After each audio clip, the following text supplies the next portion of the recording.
Hello, it's Jimmy here at EOLYS. I'm looking at a Peugeot Boxer van here. So inside the van, we'll start it up.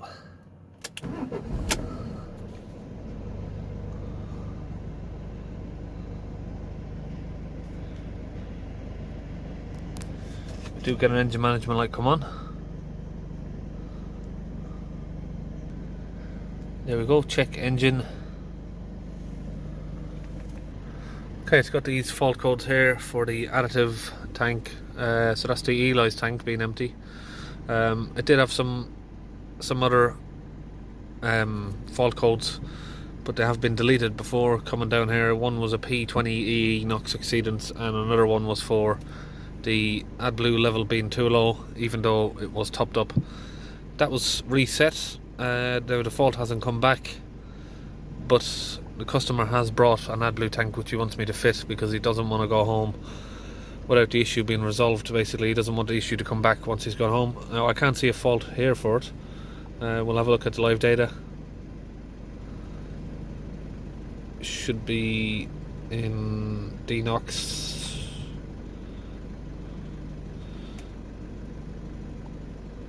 This one. And the bleed status. So we're on 4 bar.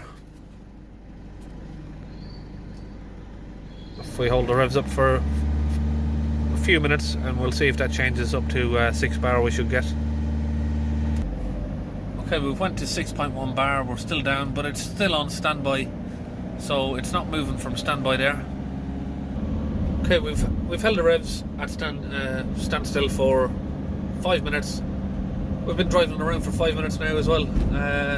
Doesn't want to move from standby. Okay, it is not moving from standby, and I'll show you the reason why. We have reinitialized all the DNOx system. We've told it it's had a new Adblue tank, a new EOLYS tank. We've cleared all the codes, and we have got one code that is persistent there, will not go away, P1199. Now, I'm not 100% sure why that code won't clear, because the vehicle was low on fuel when it came here, but we have filled it up. But according to this, we haven't, because if we go to the live data, it still says that the fuel level is low.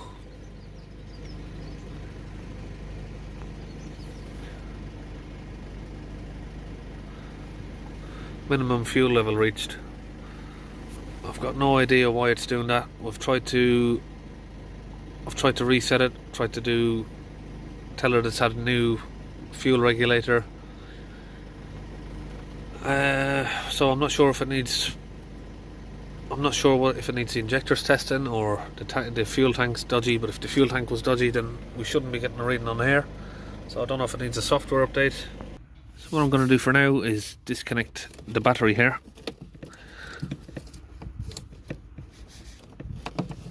It's a bit stiff.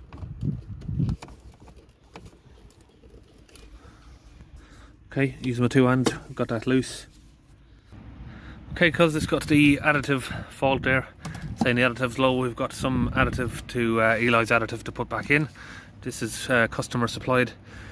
Now, as far as I can see, it only needs topping up, but the customer has also brought and supplied a new EOLYS tank that he wants fitted. Just because the vehicle's done 150,000 miles, he'd prefer to just have a new tank on it, because he don't want any more occurring issues. Okay, we're just under the vehicle here. We have the Adblue tank here, or EOLYS tank.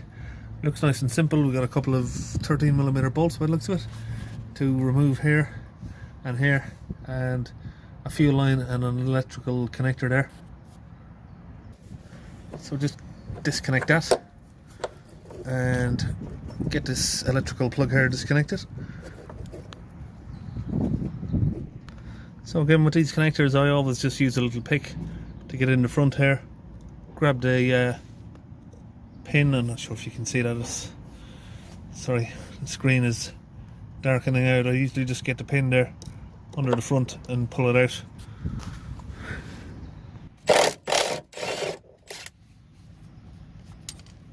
Let's get these bolts loose.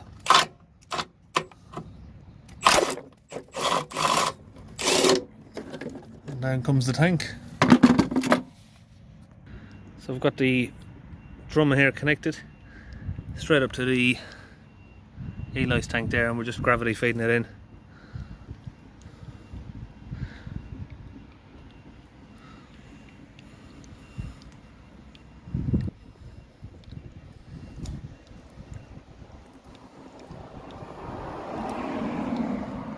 So we've got a 3 litre drum here. It should be the right size for the tank, around about 3 litres. So that's it, we're all empty. Now we'll reconnect that to the tank there.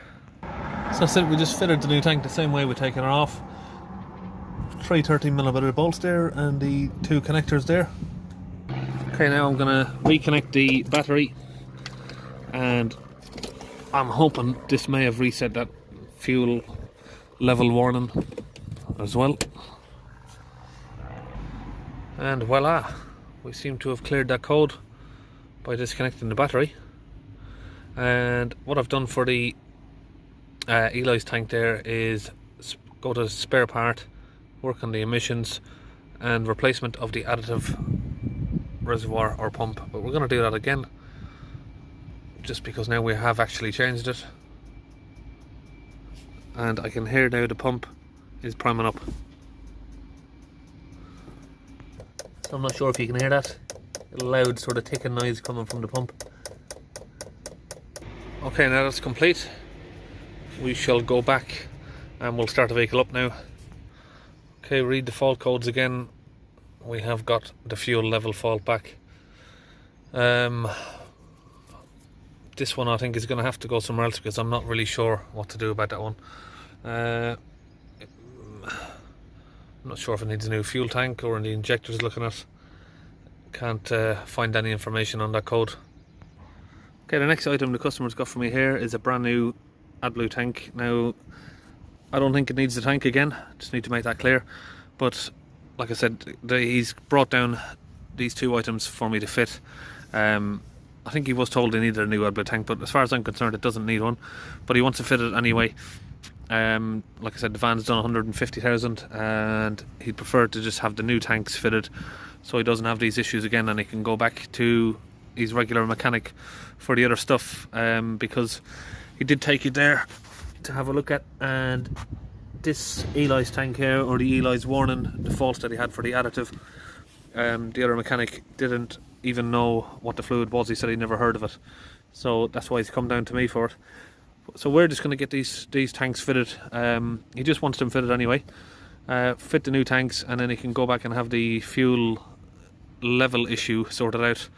I'm going to suggest it goes back to Peugeot for maybe a software check or something like that. Okay, so we have the Adblue tank here, sort of centre of the vehicle. Now it is the same sort of procedure, very simple. Just a couple of connectors here, whatever you'd call fuel connectors, hose line connectors. 2 of those we need to disconnect, and a few bolts here, 13mm bolts spread out across the tank. Now I've got those bolts out. Just disconnected the electrical connector here. So now I've just squeezed those 2 little tabs there and disconnected those hose lines. Now just down the other end of the tank, I've got another little electrical plug there and a hose line connector. I've just disconnected those. So that's the old tank out. I've taken out the bungs from the new tank and just put them on this so the Adblue doesn't leak everywhere. Okay, that's the new Adblue tank on there. We just need the connector plugged up. Get that plugged in and locked into position. That's it. It just went on the same way there. A few bolts and a few plugs and hose lines. So we have the Adblue tank here just near the exhaust, and the EOLYS tank just over there under the front arch. And then you get your fuel tank just over there. Alright, next component we've got here. Again, it doesn't exactly need it, but he's just bought all of these items at a good rate from somewhere, and he just wanted them all fitted. So we're going to fit the Adblue injector now.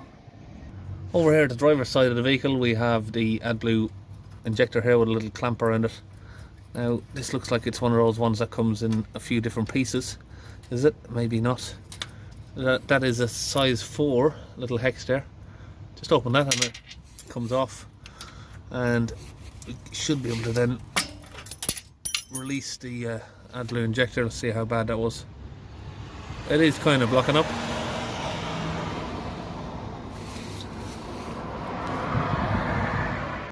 Now again, pretty straightforward procedure. We've already got the new one out.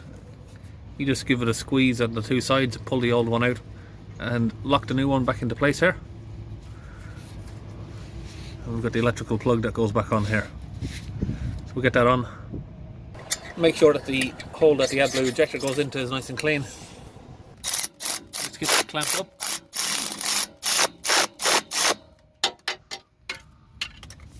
Okay, now our new Adblue tank's on, we need to go again to spare parts, emissions, DeNOx, reservoir, gauge pump module or pipes. So we need to, I might need to reset all this and come back and start again.